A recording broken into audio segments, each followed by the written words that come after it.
Thank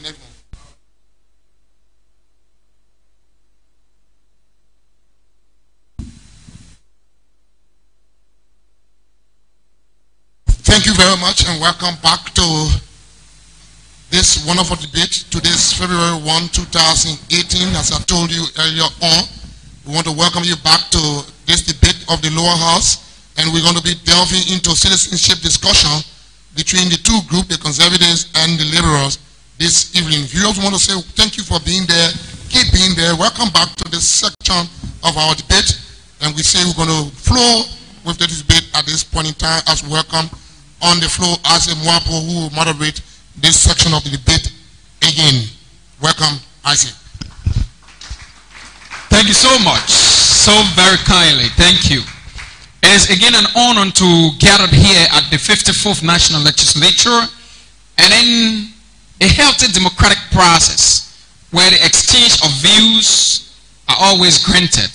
It is an opportunity as the Speaker of the 54th National Legislature to gather here again at this political ground, a ground that is not for boys, a ground for men and women. And so it is an honor for us to be here today. And again, we've been following, like I say in my introduction initially, for those of you who are viewers, but let me officially say thank you for those of you that have followed in your comments, your recommendations, and your suggestions towards making this show a perfect and important one for all of us. Is highly accepted, and we will do our very best, very, very best, to make sure these recommendations, questions, inquiry, comments are taken very seriously. Again, we are here at the legislature, and we are here in conversation with our parliament members. And of course, in our first discussion, it was simply because of the same State of the Nation address by our honorable president. He called himself His Excellency George Mane Sekozi Tape Usman. And we hear Sekozi have created panic amongst Liberians. In one of his lines in his State of the Nation address, as per the Constitution, that he should address the state on the 4th working Monday of January, the issue of dual citizenship was one of the cardinal issues on his plate. And so he, as a president, cannot uprightly or holistically change what is on the book. But if it must be changed, it must be argued by parliament members who are here, because that is the responsibility for which they were given the power to come to this legislature. And so today, we're going to have a discussion that is going to be very fruitful. And of course, we're going to give them the opportunity to share their views. Because of the importance of this discussion, there have been many other stakeholders who are political activists or civil society actors that have left their busy schedule to come to this chamber today, where we are discussing and listening to parliament members. And of course, we give them the chance, even though they are not members of parliament, but they have expert opinions on what we are discussing here. Again, our discussion for today, should we, the people of Liberia, allow non-Negro to be given citizenship in Liberia? And so this discussion is a discussion that we're going to have, and our people going to talk about it. So we have one of our sides that is strictly, you know, a traditional side that is unique to a certain system of life. And of course, we never, no matter what, want to change that system. And they refer to themselves as the conservatives. These are the people that will be saying we should not give them dual citizenship. I mean, we should not open the country up to dual citizenship. While there is, you know, a group of other people who are legislators that think the war is developing. We're in the 21st century, and so we should give people, we should open our country, like in the words of the president, we should open our country up so that we can have people of non-Negro descent to come in the country and become citizens. So that's how our discussion is going to be. And let me just inform you, the discussion is going to be a 20-minute, very tough, you know, I don't want to say provocative, but tough, interactive. That would be the choice of word of discussion that we're going to have here. And our discussion, obviously, is going to be a discussion that's going to push the aspiration of the Liberian people. Let me now give the chance to our legislators. These are big peoples anyway. These are people that have been trusted with over, 10,000 people with power to come here and preach debate or talk about what are the issues affecting them, because everyone can come to the parliament. And so, honorable legislators, I recognize the both sizes, and I want to say you are welcome. So we're going to start with you. The question about should people of non-Negro descent be given a citizenship status in Liberia. What is your view? Well, thank you for providing us a leverage of latitude and to allow us to analogize our thought on this topic that I find very important to Liberia. We say no based on factors in our economy. One, Liberia today need no dual citizenship. I'll take you a case study. There were Liberians that were brought in this country by the then government that sat over our economy and they bankrupt our system and they left, they went to other countries that they are citizens of and they were never prosecuted. That is one of our points. We say no to dual citizenship. The other point we state to correct is that we have read and understood that there are 23 countries in Africa that recognize dual citizenship, but at the detriment and contrary to their own constitution. Let me give you Ghana as a case study, wherein Ghana welcomed dual citizenship, but at the decrement, Ghana welcomed you and gave you dual citizenship, but you do not serve as member of the parliament. You do not hold the presidency. You do not hold the vice presidency. So what type of dual citizenship is that? That is questionable. In Liberia, Article 14 and 20 gave us the right as citizens of Liberia to have a free assembly, to move to be part of every other activities of Liberia.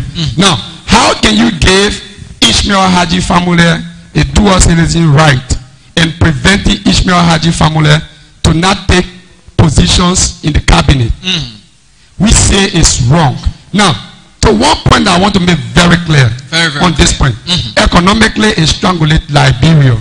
Only to the fact that people will come to Liberia based on their dual citizenship and invest from Liberia and go back to other countries. That Liberia does not have the economic willpower to prosecute you while you are in other countries, but if you return to Liberia first.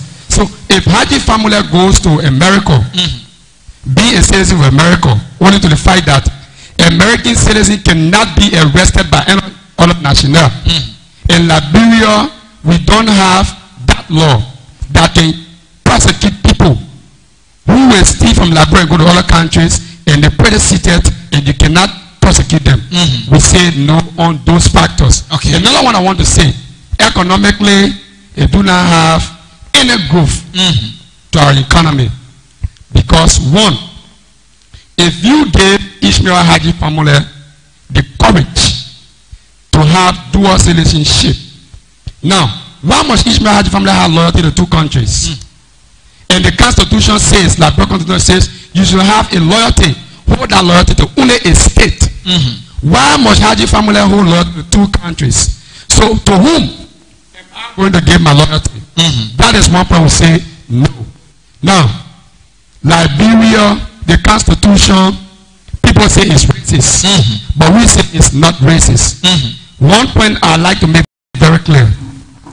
During those days, those that crafted the Constitution, those that reviewed the Constitutions, they say live up to today. And we would like to say to you, there is nothing wrong with that. To say you want to introduce dual citizenship to Liberia. We see no necessity of that. Thank you so much, Honorable Legislator. You have set the platform for discussion, and you've been very crystal about why you think this should be and this should not be. So let me listen to the Liberals portion of this Parliament. Thank you so much, Honorable Speaker. Before we can begin our commentary or discourse on the given proposition that says, should people of non-Negro descent be given citizenship in Liberia, which before people will say yes, that they should be given citizenship. And there is a term that we need to honor school. Jokingly, let me say I'm a legal scholar today. And my brother, for short, to clearly spell out dual citizenship centering on what I said, non-Negroes. He was not specific. But that's not the point of focus. When you read the Constitution, the first Constitution of 1847, wherein it made mention about people who came here to be considered as citizens. If you read the Alien and Nationality Law of 1973, amended 1974, there is a point that I like to inject in my conversation, especially conversation of such. It made mention about getting married to, meaning a non-Negro can get married to any Liberian. It does not restrict. If it cannot restrict you getting married to a Liberian, why should it restrict you to certain rights? We are saying that is a complete racist. Now, an American activist who Newton of America once said that the greatest evil posed to a society is racism. And that is the case of our country. We maintain that non-Negro should be given citizenship, but with restrictions. What are our restrictions? In Africa, 23 countries accept dual citizenship, but with restrictions. Let us use La Côte d'Ivoire as a case study. They accept dual citizenship, but with restrictions. Honorable Legislature, please have your seat a minute. Let him blend his thoughts. Go ahead.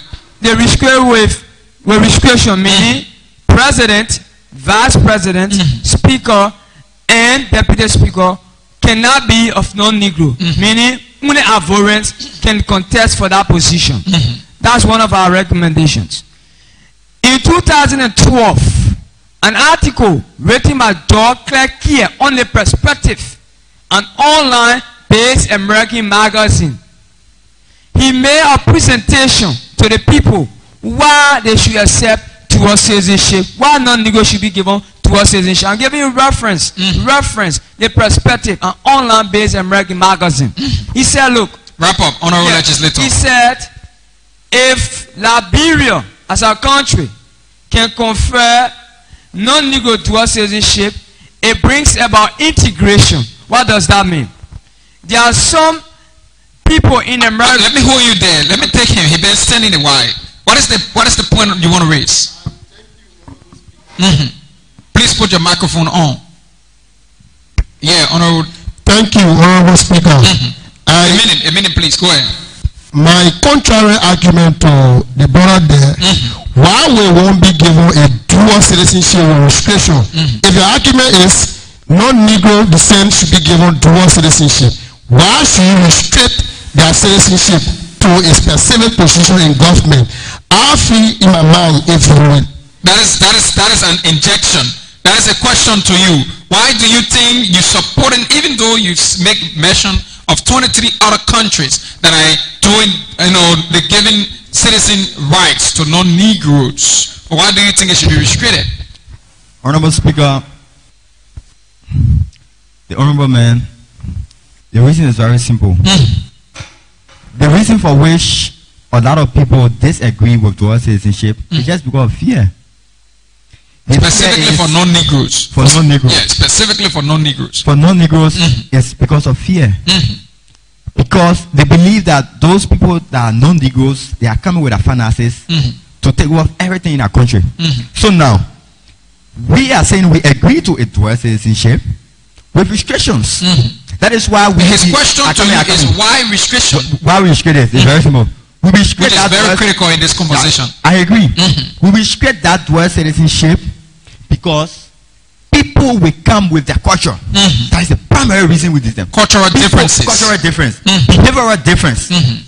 So, historical difference. So, because we want to preserve our cultural, behavioral, and cultural difference, that is why we decide to place restrictions. Now, I come in. The Constitution of our Republic, which states clearly, is against gay and lesbianism. Honorable legislator, a minute. Are you satisfied with the justification? Order, please have it quiet. Are you set with the justification? Saying because of tradition, culture, and everything. Are you set? I will take you. And what's your objection? What's your objection? Now, if the brothers or if the honorable from the other side will take into consideration all of those issues that he just raised, for which he want to restrict non-Negro descendant from becoming a citizen, then why accord them the opportunity or right to be citizen if we take into consideration all of those things, all of the issues he just raised, considering the fact that these people are coming with their finances, and we don't have a culture. If we take into consideration all of these issues, why then citizenship and restrict them? So it's better in your mind that it's better in this legislation at all. Sustain, honorable legislator, please have your seat. Your point is standing. Objection. Now, we believe in Liberia that our constitution is fashioned with that of the American constitution. We also believe that the American Antillian Society colonized Liberia. We also believe that the constitution of Liberia cannot be vague and open. That is why it caused a serious confusion and almost caused Liberia chaos during this election, because the Court of Conduct was not clear to say this person have an intent. So the issue about intent at the level of the Supreme Court was an issue. To an extent, it wanted to cause chaos in this country. So we are saying, a legislature now that are sitting, we want to provide a constitution, a legal framework, a law that we will hold people to, rather than an open law that people will just come and just say this. So that's why we say we want to play discussion, because we don't want a man to live on America because he's a gay. He come home money, he put placard on and say, would you accept gay and lesbianism? We don't want a man to live on Spain to come to Liberia and say he will be tapping forward on the road, even car passing. We are saying no to that. We are saying we want to play the discussion because we are dealing with lawyer now. Remember that we are dealing with law. We are not dealing with something somebody saying at the backyard. So when you are dealing with law, you got to be straight and open, because at the level of the Supreme Court, the Supreme Court no longer look at personal feelings. The Supreme Court look at the law. So our law, we are saying we should be straight now. If you look at Ghana, Vice President, President, Speaker, and Deputy Speaker. If you look at the great United States of America, this is what they said. If you look at Spain, the rest of other countries, they accept what it says here with restrictions. That is to say, they believe that cultural, that behavior. So let me hear the supporting statement from your fellow legislator. Thank you, Honorable Speaker. You know, this topic is a legal topic, and as such, it demands legal analysis. I agree. Just to add a point onto what my colleague said regarding restrictions. You don't expect us to confer citizenship on a non-Negro who is criminally convicted. That's one of the key criteria, one of the major reasons regarding what we said previously. Another point quickly again. There's something in law called legal permanent resident. What does that mean? Now, legal permanent resident in America is something that is issued to you. It's issued to you, meaning you can own property, you have access to cars in school, but they look at you in a specific period of time, determine a behavioral pattern. If it is up to the tax, meaning if it meets up with the people, they can confer citizenship in you. So when we say restriction, that's the obvious of our argument. That's the obvious of our argument. I will hold you there and take the opposing legislator. Thank you, Mr. Moderator. Now, towards citizenship, specifically for non-Negroes. For non-Negroes. Citizenship for non-Negroes. Citizenship for non-Negroes. Now, our brother keep talking about it's a legal argument. Let's look at our country, Liberia. Let's look at the strength of our legal system.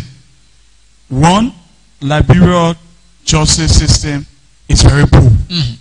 The security system is very poor. Making non-Negro citizens. Now, let's take for example, there have been cases in our country we have experienced over the years. People have come here, committed crimes, and then leave and go back to their country without any due justice.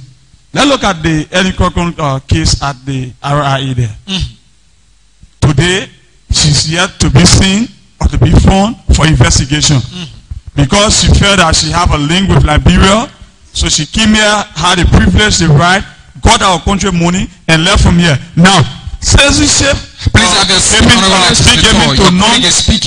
be given to non-Negroes, indeed, it still carry our country at a very hard point of risk. In fact, our country, right now, Liberia, as we speak, it will be better. We build our security system, build our justice system. Then we can now talk about opening up citizenship. Your podcast system is sustained. You have a minute. Honorable Legislator. Thank you very much. I make the case very clear that categorically it is right in our defense. Now, let me give you the early Kokrom issue he spoke about. Liberia, when Early Kokrom left Liberia, Liberia never had a way power to prosecute her in America. Today, she still languishing in America, and the finances stolen by her, it is still there with her. That is one of the side effects of the issue about dual citizenship. Another point I'd like to make very clear to us to understand. Legality in issues pays a lot. Legality in issue pays a lot. But at the contrary of those legality that our commerce are bringing that are not resonating with those legality that need to pay. Now, talk about giving you dual citizenship, but respecting your right. Is it that we're forgetting the Magna Carta that guide all code of conduct of Liberia that says you should not give that opportunity to anyone non-Negro descent? So we're not gravitating and moving far with digressing from the Constitution, but breaking in code of conduct that have the reliance in the Constitution. So what are we saying? Is it that we contradicting our Constitution, that we hold with high esteem? We say no. Once the Constitution speak about that, and there is nowhere of amending our Constitution, we say we maintain that, and the Constitution should speak for us. The Constitution should speak for us. I recognize the Honorable Speaker. It is not so much of the jargons, but it is so much of the sense being brought to the discourse about us. Your choice of words cannot be restricted, Honorable Legislator. Speaking to your colleague. I honorably apologize. Thank you so much. Go ahead. I honorably apologize. You know, this is the topic we always need to underscore the term non-Negro. Ellen Kokrom is a Negro. Such a conversation does not coincide with Ellen Kokrom issue. Whether she's a descendant of America or Liberia, she is a Negro. A Negro is a descendant of Africans. And Ellen Kokrom is a Negro. She's not a non-Negro. Now, let me quickly again register certain constitutional fraud he made mention Article 14. It's not Article 14, it's Article 17. Article 17 of the April 6, 1986 Constitution, written by Dr. Amos C. Sawyer. Once later, Winke was the guy that said 17 gave you right to make a peaceful assembly, not 14. Point of correction. Now, one of our major points focused today in this debate, there's something called competition. Now, if you conferred citizenship on non-Negro, it sparks out competition. What does that mean? If you as a speaker, or if this young man, my colleague, or my honorable member of this house, is involved in a retail, somewhere, red light market, and I am involved in wholesale, what happens if I keep climbing the economic ladder? What comes to mind is that he needs to compete with me. He will not bow down to the normal complacency syndrome, meaning he's satisfied. And that's one of the reasons why our economy is in a very downward trend, because there has not been no competition. If there's a serious competition within the economic market, definitely you have the issue of people competing. So we maintain, we strongly maintain, and let me quickly turn over to my... Before he speaks, let me take him for 30 seconds. He been standing a while. Go ahead. Thank you very much. You see the issue about Constitution, we should be cognizant of the Constitution. I discuss right, fundamental right, Article 14 of the Liberia Constitution, Section A, discuss the fundamental right of you and I. So that quote was in the right quote. So that was just a clarity. Let me go back to the point of the Ellen Kokrom. We're discussing dual citizenship. And his argument is of Negro descent. My argument is dual citizenship. Dual citizenship. Specifically for non-Negro. I'm not discussing of Negro. I'm discussing dual citizenship. In the discussion here, Honorable Legislator, order, please. The discussion here, order. the discussion here is specifically for non-Negro. Attachment of the non-Negro to give me citizenship. So it is specific that we're talking about non-Negro. We're not restricting it to Negro. So we need to make the clarity, honorable legislator, or else we'll be saying two separate things. So let me recognize you. Thank you, honorable speaker, for the recognition. We are discussing non-Negro, but owing to the fact the effect, the trickle-down effect negatively it has on us as a Liberian. That's the reason why he brought in the early Cochran scenario. But why is true, our topic on the discussion is non-Negro, but Ellie Cochran holds a dual citizenship, and she has proved up to some extent it has a negative trickle-down effect on us. That's the reason why he brought in the Ellie Cochran scenario. So that was just a clarity. Moving forward. Now, to the issue where our colleagues are talking about restricting our non-Negro descendants to some other governmental areas. We agree with you. There are other countries, like my brother make mention, two other countries that make its own research on Ghana and that of South Africa, who restricted their non-Negro descendants who they were given citizenship to. Now, taking into consideration the reason why he brought in the early Cochran scenario, he restricted his restriction to far key positions, leaving out the justice system and other key ministerial positions that generate resources for our country. Taking into consideration a non-Negro descendant being appointed, giving the president have the appointing power to appoint a non-Negro descendant as a chief prosecutor or the attorney general of the Republic of Liberia, being the justice minister.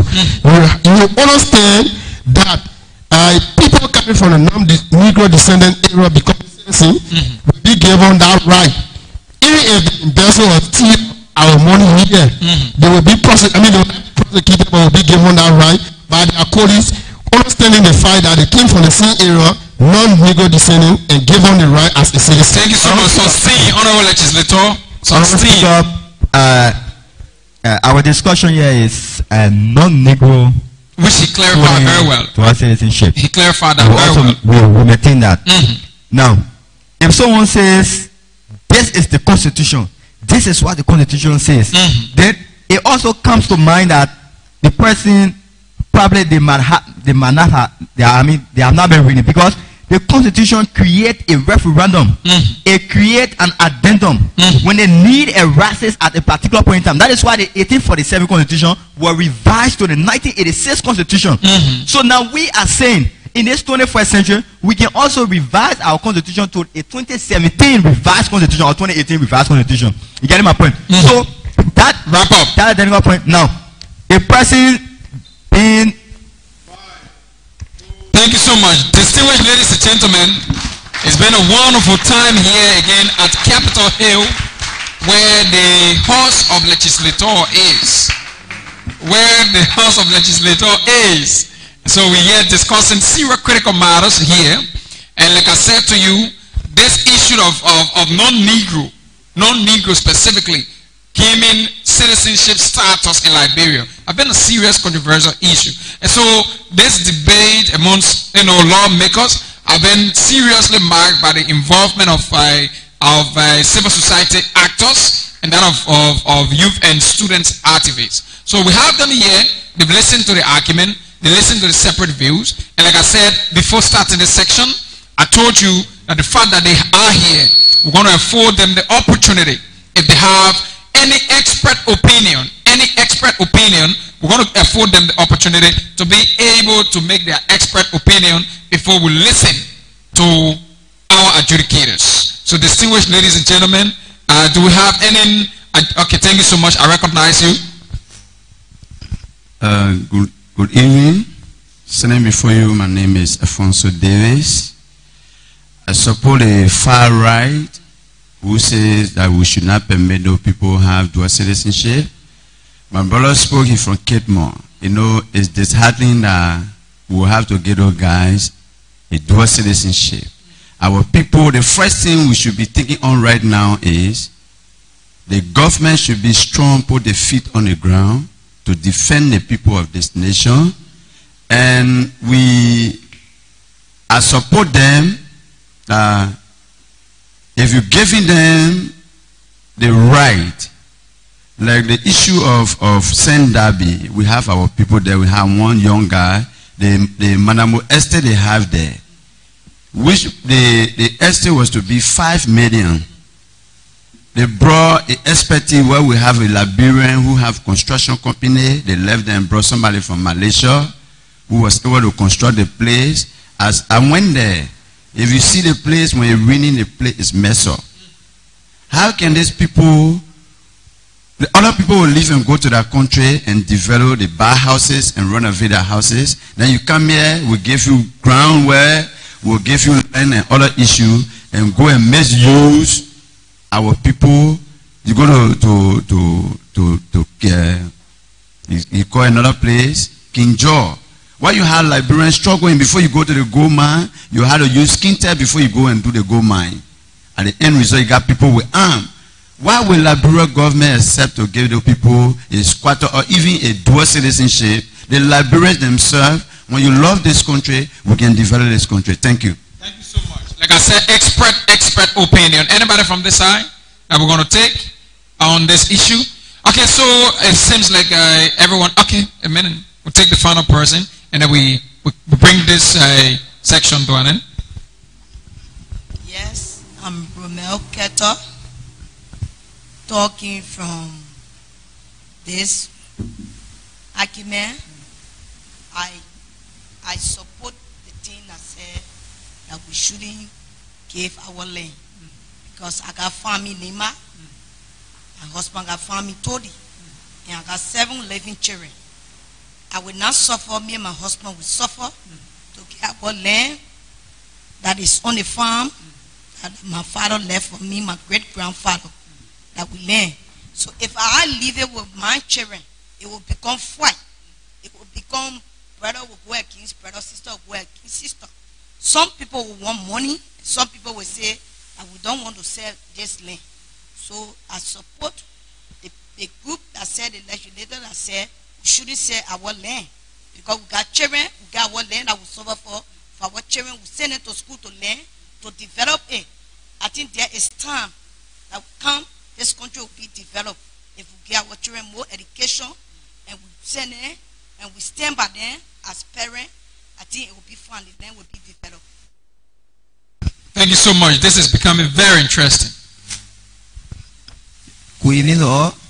By the way, of introduction, I'm Gabriel Mulu from the Nella Vocational Institute in VTL, be precise.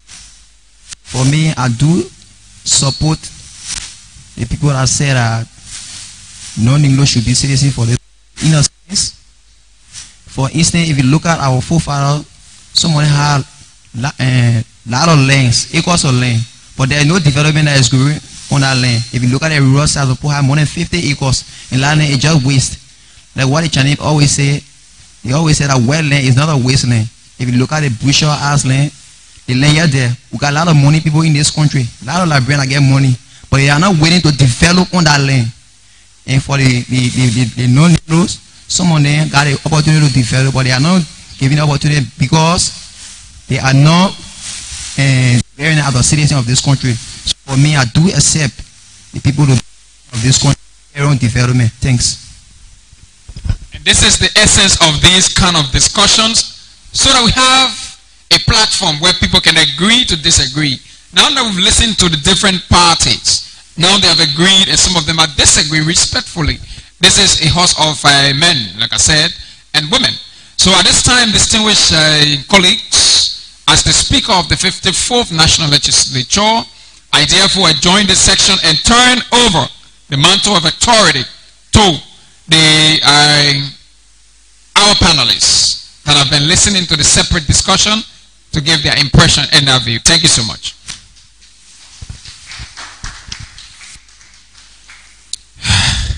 Okay, thanks again. My name is Marcus Mewepia. This discussion is very beautiful. Please, our judgment here is based on our opinion. That's how we feel about the discussion.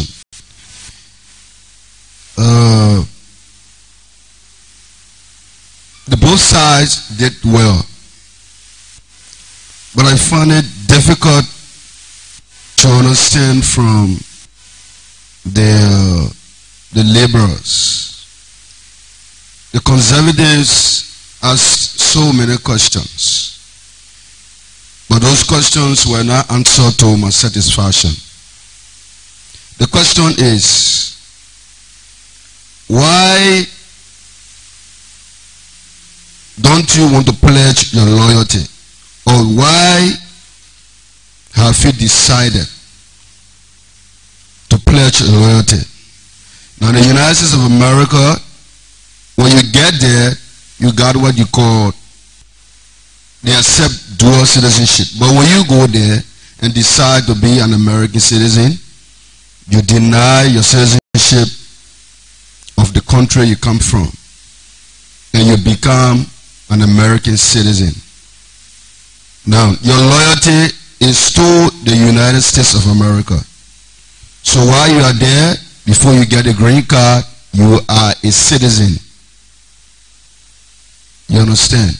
So the question was posted to the laborers, but that was not answered to my satisfaction. And when a question is posted and you are not able to defend your point, it means that that idea to that level is not enough to address such question. And another question they asked was that, another recommendation was that, in Liberia, our laws are weak. Our laws are weak. Now, has there been any instance, a contradiction to their claim that our laws are weak, that you saw the government of Liberia performing in the interest of our citizens, that you can come on to allow the whites to become citizens here, but they did not hear from the laborers. They were not able to cite instances where the government of Liberia in time past and now has protected her citizens to the fullest, that will give the citizens the belief that if the whites who have huge economic strength, when you give them right to citizenship to the citizenship, as to whether the people of Liberia will not be marginalized, there was no instant being set, and that question was not even addressed. Why, if you want those guys or the ladies and gentlemen from that side to become citizens, why are you refusing to allow them have that full right in your country? And the answer was that you want to maintain your culture, your religious value, and what have you. But my question is, what makes you think that the people from that side will not want to be like you in that direction? I have seen white people join the Pearl Society in Liberia and speak the dialects well and understand your culture. I'm from Nimba. They swallow the GB and do everything. And sometimes in America, you got the nuclear family. And for some of those whites that have come here, instead of having like 2, 3 children, they born more than 5, 6, 7. Is having it right on the back row. So if the people can come and join our culture in that manner, and I know a white man who have had 2 wives in Liberia here. That is, he prefer being in that direction. So why can they also be like us? So why will you want to be citizen and you will not allow them dive into your culture? So those questions that were asked were not answered to my satisfaction, and so for this reason I say bravo to the conservatives. I give them 60%, and you guys will take 30. Thank you.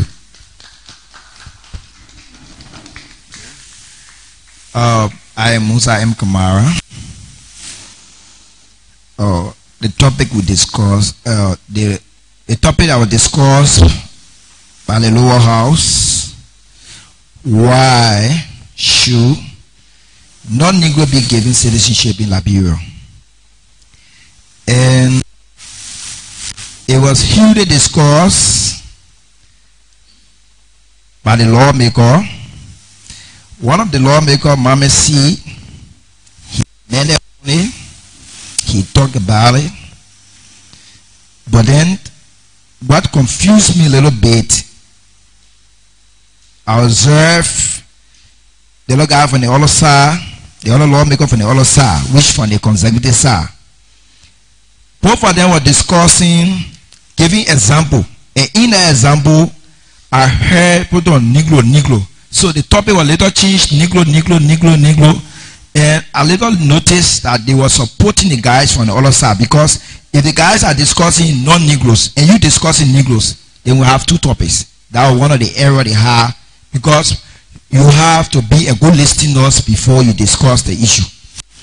And I grade them 0 there. And one thing I noticed, we talked about amendment. You know, you got to amend the Constitution. And I listened to the guys from the conservative side, the labor side, they talk about amendment of the Constitution. And amendment, you maintain your tradition. And I also listened to the other lawmaker from the labor side and the conservative side. Said, no, if you want to maintain your tradition, then why give them citizenship? And I do believe that all around the world, those countries that you may research on, like Ghana, they have the example they give in Ghana. They maintain, but they have their traditions protected. And the other example they gave in Africa, they maintain, but their traditions is also given. So it means you can give citizenship to them and protect your traditions or your culture. And whosoever believes in your tradition and culture can live into it, and you can have a better society or a better country.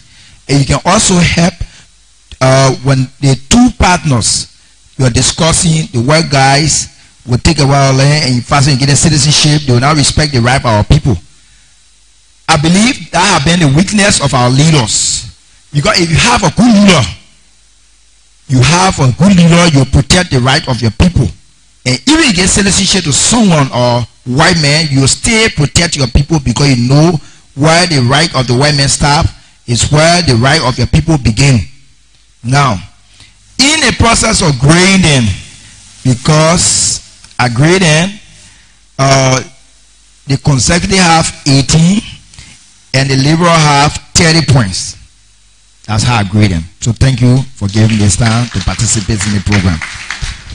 Well, ladies and gentlemen, viewers, we want to thank you for your time and patience of viewing this program. Now I'll let you know that it's not the National Legislature of Liberia that discussed.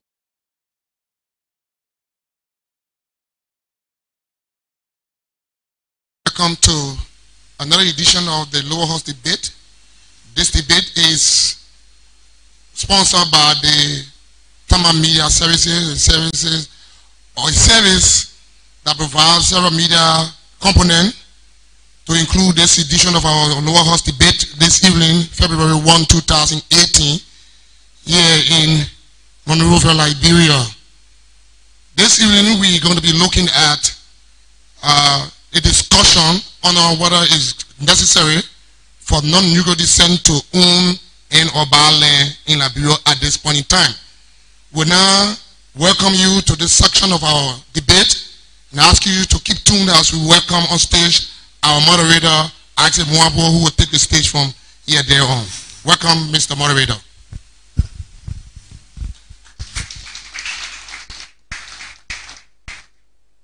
Thank you so much. Let me use this time to officially add my voice to that of the voice of the presenter of the show and say good afternoon, good evening, good morning, wherever you is right now. And we are here in Monrovia, specifically in the MVTR building. Like we said over and again, this is the Lower House Debate, and this debate is a platform provided for people to have separate views on national issues affecting our country. So those of you who've been following our national politics today we're discussing. Those of you who've been following our politics in Liberia, it is clear glittering all around that there is this issue of transition that we have observed. Liberia as a country, we've come from a long way. Over 70 years, our country have now experienced a political transition from one democratically elected government to another democratically elected government. We had the opportunity after 14 years of civil unrest that took us to the 2003 Accra Peace Accord. In 2005, we had an elections. That, of course, that elections by international and local observers, they all said it was peaceful, it was transparent, and that election brought to power Africa first democratic female president. Like always, Liberia have set records, and they continue to set records in a good and very good way. So we had her running for 12 years.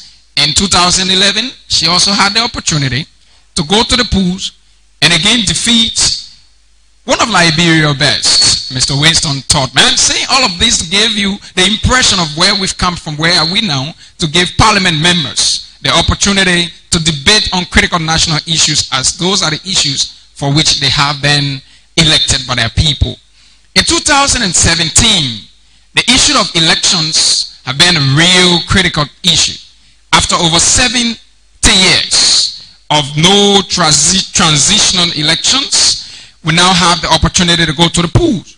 Going to the poll, we have over 20 political individuals that participated in elections. And after the first round, we had the opportunity to go to a poll where the Vice President of the Republic of Liberia, Honorable President Ellen Johnson Sirleaf, Ambassador Joseph Yuman Boakai, went to the poll from the Unity Party against the major opponents, Ambassador George Manawia. And in that elections, you know the rest of the story. Ambassador Weah won overwhelmingly on the 26th of December.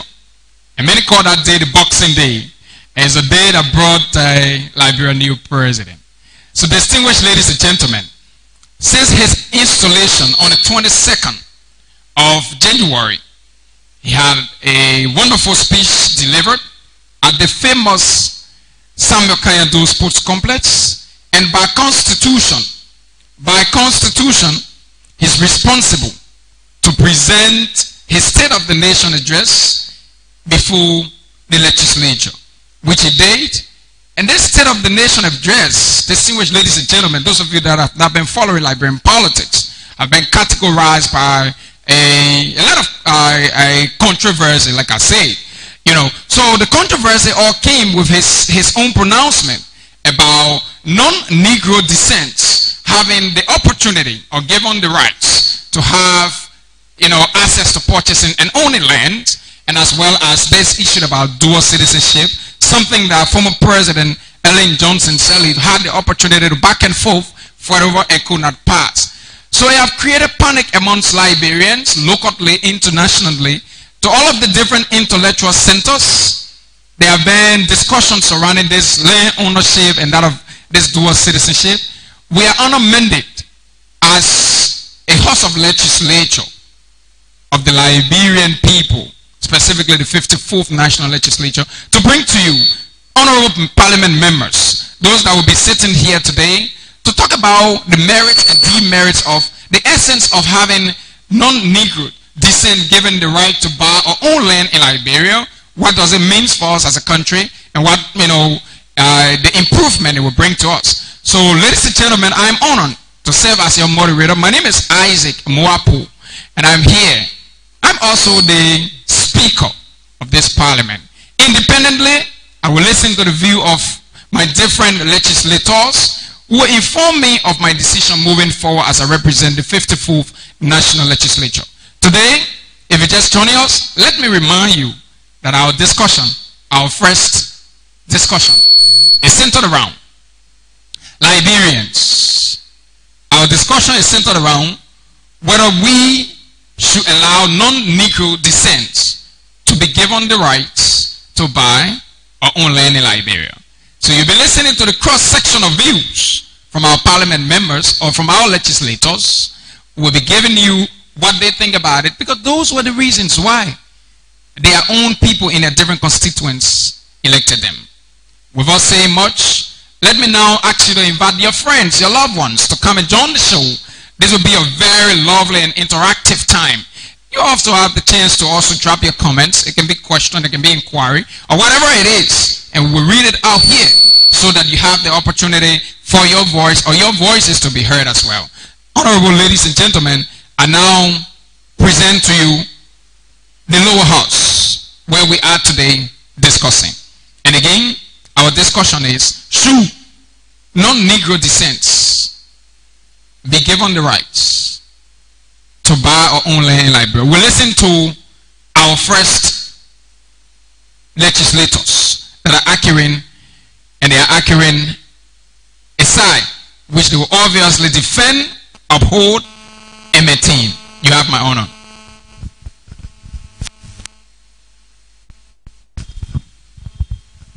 Thank you.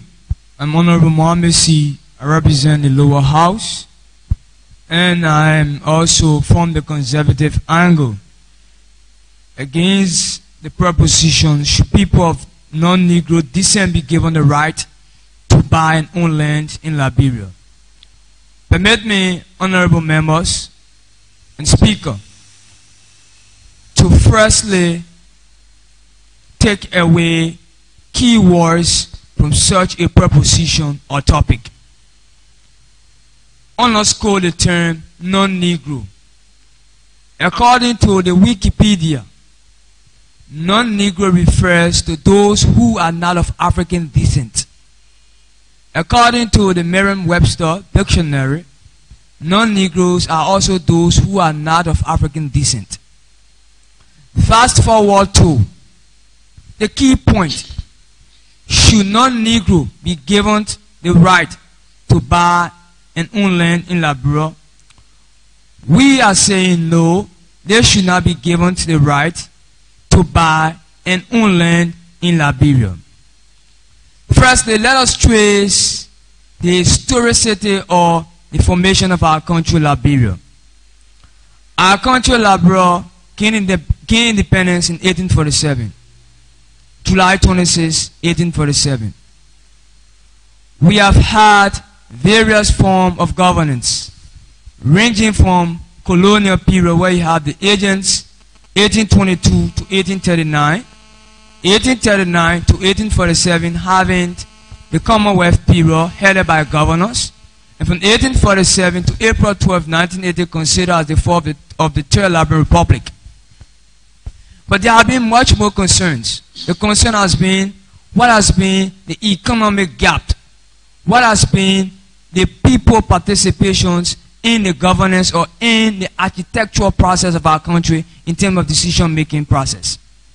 The civil war in our country, the period of 14 civil, the civil war that lasted for 14 years has effects on our country. Economically, it has a major effect. Let us bring the economic aspect of our country. Economically, our country is a mixed economy or a dual economy. Has both elements of capitalism and communism. What do I mean by this?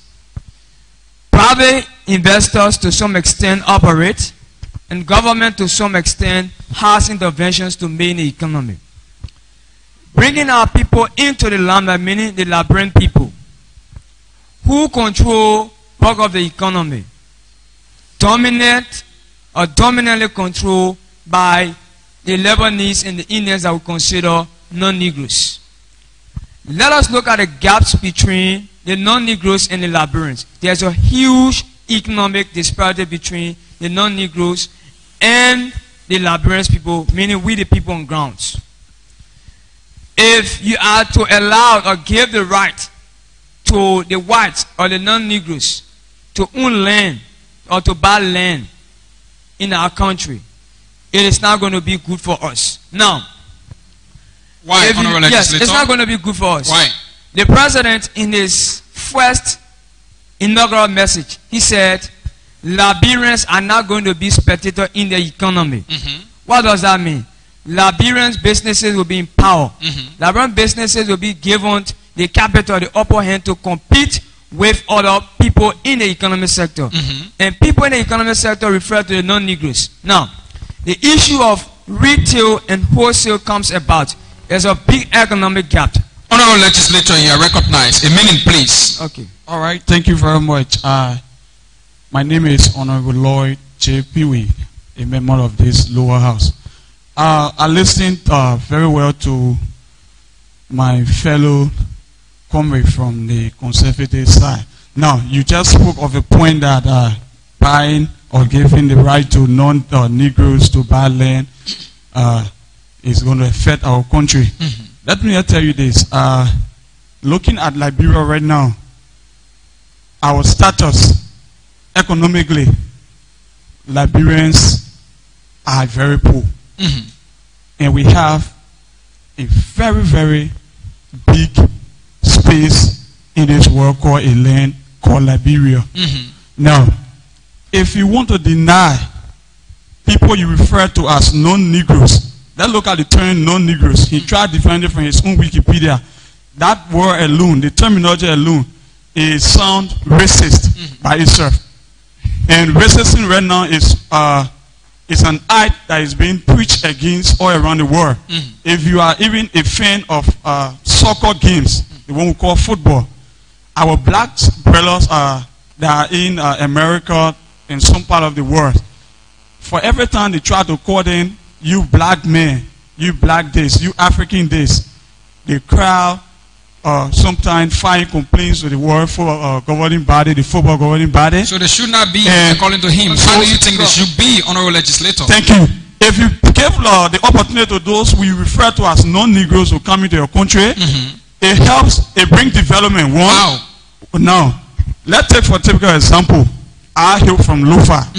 Now, from Monrovia to Lofa County, you have 223, what do I refer to as 223 miles from Monrovia to Lofa. And if you want to even develop the 223 miles, I'm a student of engineering also, it takes you $1 million United States dollars to develop just 1 mile. In discussing 223 miles. Now, look at your own country. We just received or we inaugurated a new government that came, and we have even less than 600,000 in our national. So if we give the land to the non-Negro, it helps bring developments. It helps bring new roads. Look at the land. Let's look at the Du River in Monserrado County. Let's look at the Du River. Let's take it back. 2002. Look at Japan.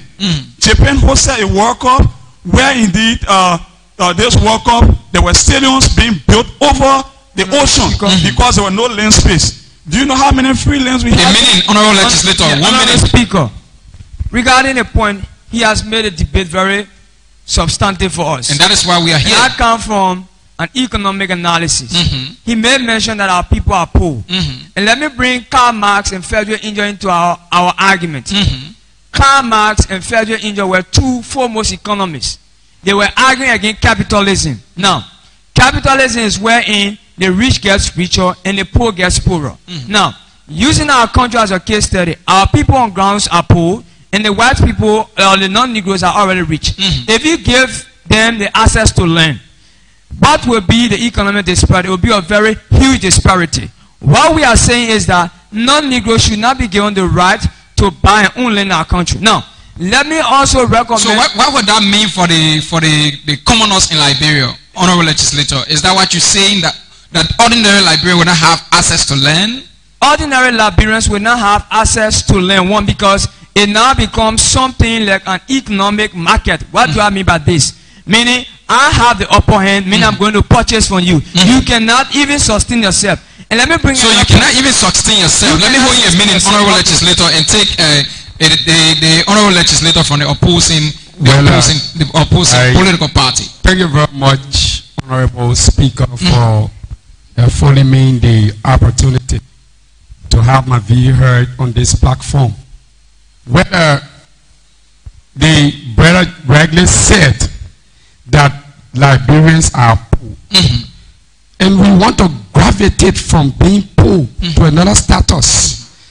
is the reason why we are saying that non-Negro should be given the right to purchase and own lands in Liberia. Let me give you the economic breakdown to that in supporting our ideas, that we do believe that if given then the support will gravitate Liberia from being poor to that of being rich.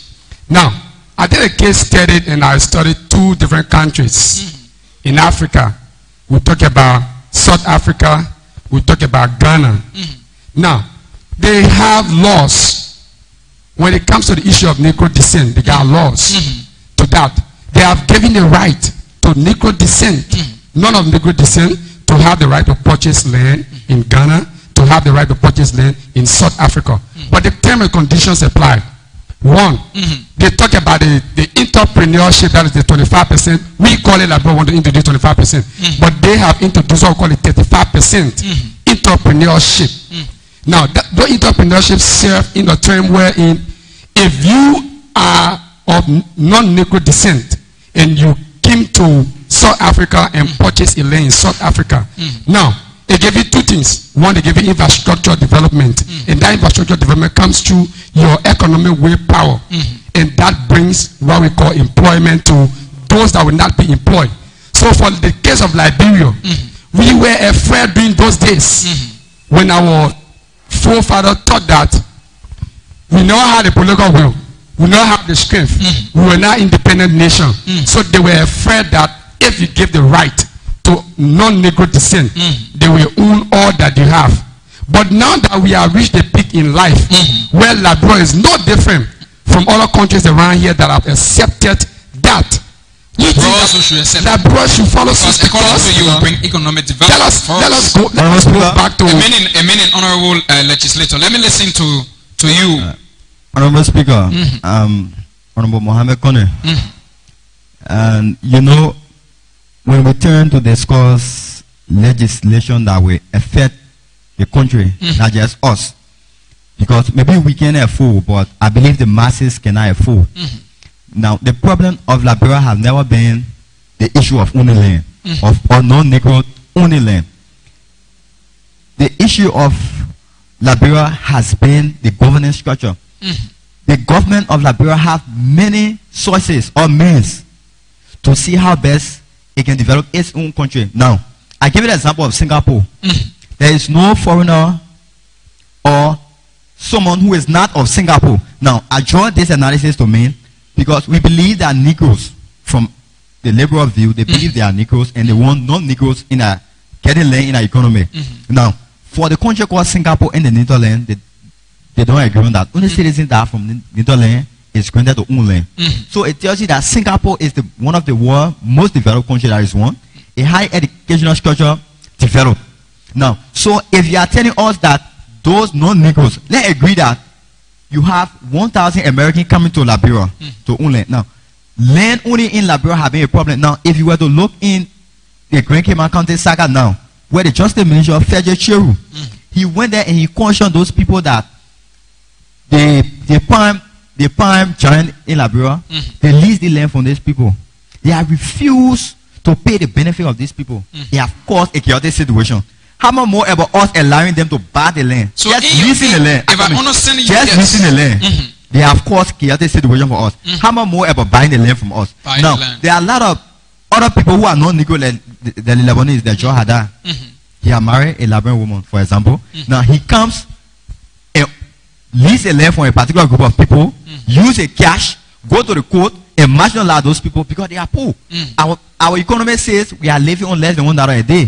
So if a man leaves from America or London, for example, are you telling me that man is living on less than $1 a day? So in the balance of the view, are you saying that without non-Negro buying lands, we can use the resources we have? Your problem is fundamentally with leadership. Look at that, bro. So legislature, a minute, please. Let me get the speaker. Honorable legislator, a minute. Let me listen to you. Thank you very much. Very briefly. I've been sending you why. You know, when you try to bow legs into the driving system, you get shot when sometimes you don't have the skill to dribble. When you talk about Grand Cape County, I'm a son of Grand Cape County, and I understand the issues land in Kidman County. Let me take you back to the Charlie King. In the 70s, that land today have been left with the Cape Martinian. There is a very wild courage of palm. Cape Martinian call that they call it the kino palm. Today, if you get to Wangeko, from Wangeko all the way to the beach, Cape Martinian are now benefiting from that palm farm because there was an investment done. And that investment today, the people of that land enjoy that. Let me take it back to Kinjo. Let me take it back to Kinjo. A meaning, honorable legislature, a meaning. Pardon me? A meaning. Oh, thank you very much. Let me take it back to Kinjo and take it back to Sammy Dabi in just 30 seconds each. Wrap up. Sammy Dabi today, those of our land have been given to people. They are people who own those land and they pay more than 45 years due to the government. And when they went there, they negotiated with those people and the land was given to them. Now we are saying that the economic trickle-down effect, like the Calikin found, that is one of the economic trickle-down effect we're discussing. If you plan today and leave Liberia, you will not be taking the farm back. It will give you more courage to invest more when you are giving a leverage to buy and invest in Liberia. It will give you leverage. Thank you. Let me hold you a bit, honorable legislator, and listen to the legislators from the conservatives. Thank you. Regarding the subject matter, we need to be very clear. You see, government is an institution set up by the people to carry out the functions for which the institution was set up. If you look at the coin, government has so many sources of generating revenue. As a student would say, taxes. A student will also say royalties. A student will also say excise duties, meaning taxes imposed on goods. But here is the argument will come from. There's something economic called the structural model theory. What does that say relating to our argument? The structural model theory is all about means of enabling a government to generate revenue. Now, if you look at our country at present situation, there is a serious crisis of argument that hang over Dura Plus, an Indian-owned business entity, where there is a serious maltreatment of the Liberian people. I have not given you the right to own land. I have not even given you that full right to have issue of conversation. What more if I gave you the right to own land and property? What becomes of the people? It becomes a disaster. Now, there is another way in which we can also go away from giving the non-Negro to buy land, to buy and own land in our country. One is the issue of education. Now, this is why the president has repeatedly said and keeps saying that one of his major concerns on his watch will be education. And with support and investment towards education, summarize. Yeah, we need not to give land or purchase to non-Negroes. And I consider that not to be a racist, but a very clever economic government policy. Because that, according to you, if it is done, our people will be affected, because currently they are already being affected, where non-Negroes are already buying or purchasing. They don't have the access to buy and own land here, but they have already started doing worse to our people. Honorable legislator from the liberal side, let me listen. Thank you very much, Mr. Speaker. You know, the argument is actually weighing our colleagues. Now, let's go to the issue. The problem our country faces right now is not the issue of bringing all of the economic theories and what have you that the laymen out there won't understand. Now, what I see from a colleague is they are afraid of what I refer to as competition. Now, let's take a look. A family somewhere in Bojise, where in Birose, one family owns about 350 acres of land.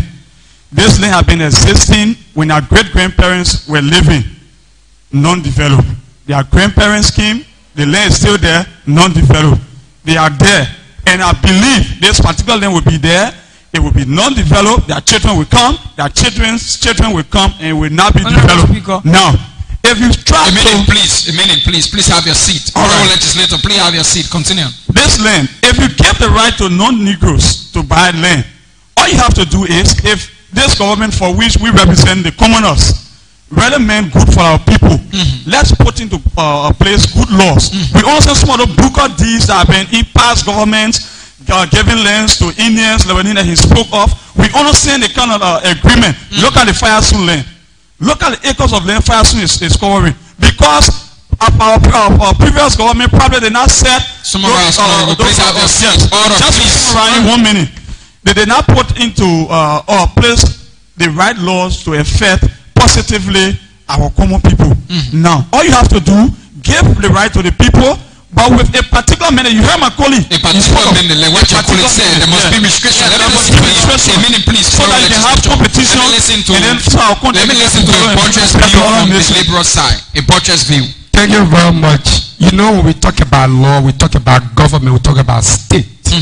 There are three cardinal issues. You talk about state, law, and government. Now, there are basic law that we have on the people. When you talk about the Land Reform Law Act in 2008, that was passed into hand bill by the national legislature, the 53rd national legislature. Now, what comes to mind? This law gave right to a non-Negro to only lease land for 7 years. 7 years. And only to the fact that if you only give a lease guarantee to an individual, only to the fact that he may not develop to the extent that you expect, but giving him the right to buy and own properties, you get to realize that that Lebanese or that Indian will not want to take his industry outside Liberia to another area where he might be where people might be benefiting for that side, but to cut down the cost, which to get the cost benefit analysis, to cut down the cost and build your institutions here and stay right here, do your business, employ more people, and then get more resources outside from your own side, because only to the fact that you are now legitimate per law that guarantee you to do. The new point created, it will not just create economic development, it will also create the infrastructure, the social infrastructure. Thank you so much, Honorable Legislature. I recognize you, Honorable Speaker. Honorable Speaker, whenever you speak of development, you need to understand that development is a gradual stage. Wrap up. Development is a gradual stage. And regarding, he spoke about. Thank you so much. Development is a gradual stage. Distinguished ladies and gentlemen, this is how we bring to an end our discussion here at the Lower House. And here today we've been having a very heated discussion from members of the legislature. And of course they've been discussing the issue about foreigners, non-Negroes owning lands in Liberia. So you listen to them, and it informed me as the speaker of this 54th National Legislature to represent the interests of this body, and that interest will be adequately represented. Before then, let me turn to our honorable panelists for a word or two. Thank you very much for viewing this wonderful debate this evening here in Monrovia, Liberia. We want to say thanks to all of you who are watching this event via Facebook. And we want to say thanks to our debaters for participating in this debate wonderfully. Now we'll join the panelists who will give us their own view of how the debate went on. Honorable panelists, the turn is yours to make your own contribution. All right. Thank you very much. My name is Marcus Mewipia. I'm serving as one of the panelists for this unique debate.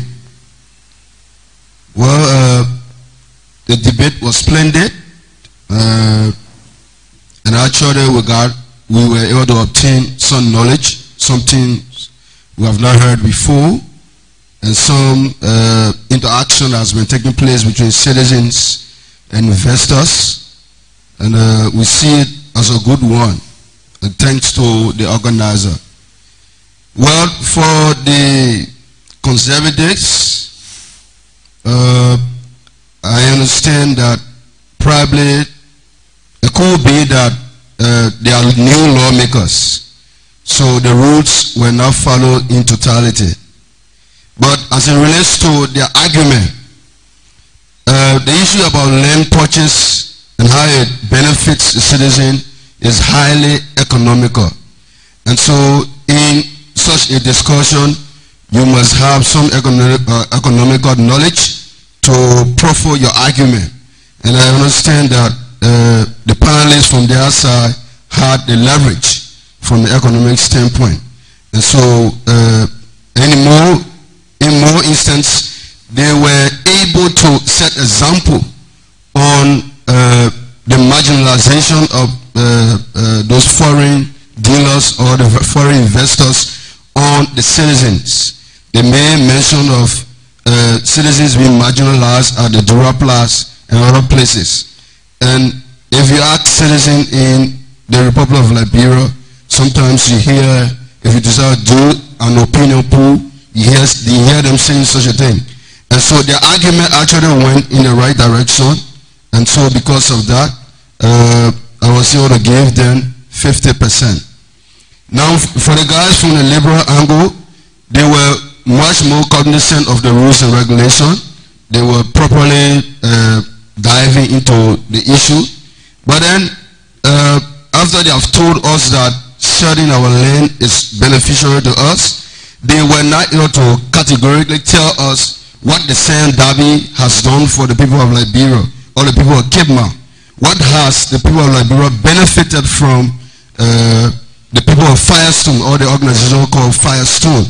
So they fell short in exactly giving us those information. And so because of that, I felt that they were not too strong in defending their argument.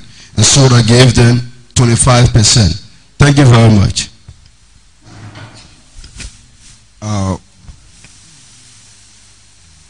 Thank you very much. I'm Musaim Kamara, and I really admire the debate from the upper house and the Labor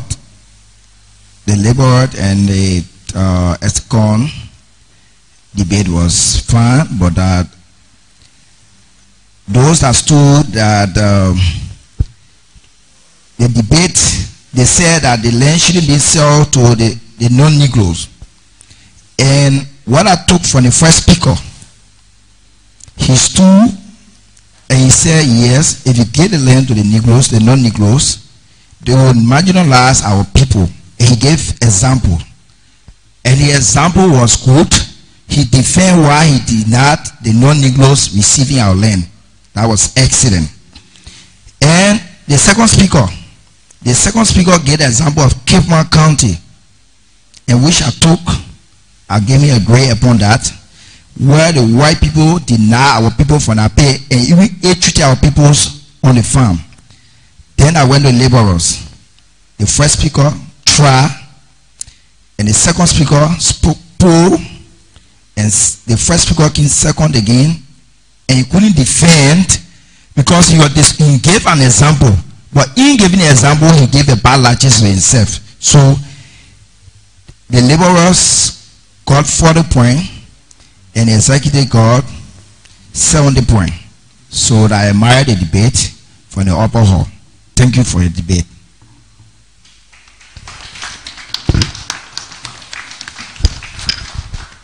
Ladies and gentlemen, we say thank you very much for viewing this debate, the lower house debate organized by the Tama Media Services. As we earlier told you, today is February 1, 2018, and indeed is a continuation of our regular debate here every week. Maybe sometime we'll bring it twice, maybe sometime once, maybe sometime twice, but what will be the case, we will bring you a debate at least once a week. So I want to say thanks to you for viewing this wonderful event, and thanks to our people who participated in the debate from the lower house, Liberal and Conservative. I want to say thanks to you, and we say keep viewing as we take a break to come back with the final segment or edition of this debate on today, February 1, 2018. Again, my name is Edwin Benson, your presenter. Please stay tuned as we take a break from this debate and come back to continue on the next topic. Thank you so much.